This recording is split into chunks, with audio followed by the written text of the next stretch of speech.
ito yung aking gagawin ngayon. Melon, yung orange na melon, konting grapes, banana, and peach. Kasi ako lang naman, isang tao lang.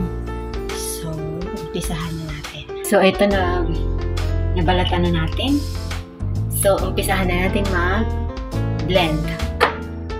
Tapos yung milk ko is ito, ang gagamitin ko. Pero konti lang ang ilalagay kong milk.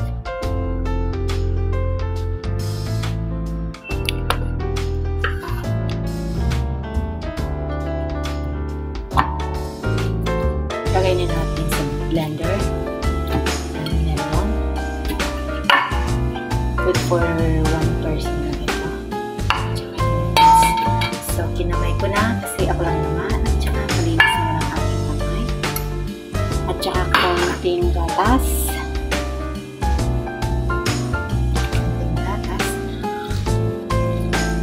At saka hindi ko nalalagyan ito ng yellow. Hindi ako maglalagay ngayon ng ice. Kasi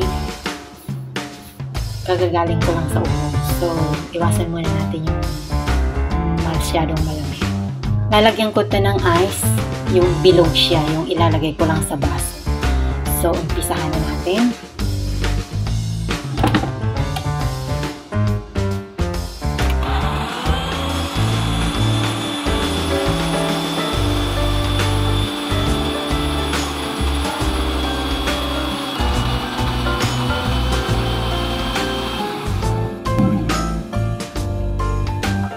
Dito natin ilalagay yung awit. Yan, ganyan lang. So, ilagay natin, isali na natin sa baso. At ating tikman.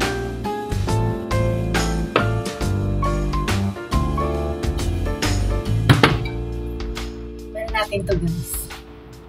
Kasi ito, yung milk na inilagay ko is walang ano yun, low fat siya, tapos low sugar.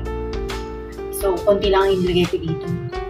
Kasi meron yung cholesterol na gatas. So, kaya konti lang yung inilagay ko.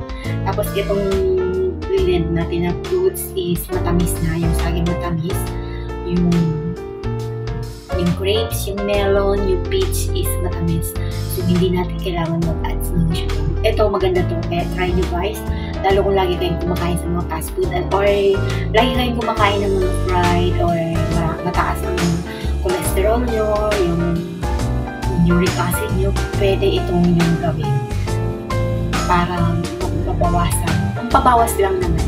So, kailangan natin maging healthy tayo lagi. So, i-try nyo rin itong smoothie shake. Ang kagandahan lang doon sa blender na ginamit ko, talagang hindi mo siya kailangan salain kasi talagang very smooth yung yung pagka-blend niya. Wala kang na parang sapal ba. So, napakaganda ng blender. Kaya try nyo rin ito guys para sa inyong kalusugan.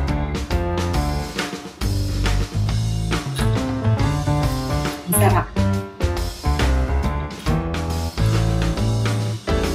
Thank you guys sa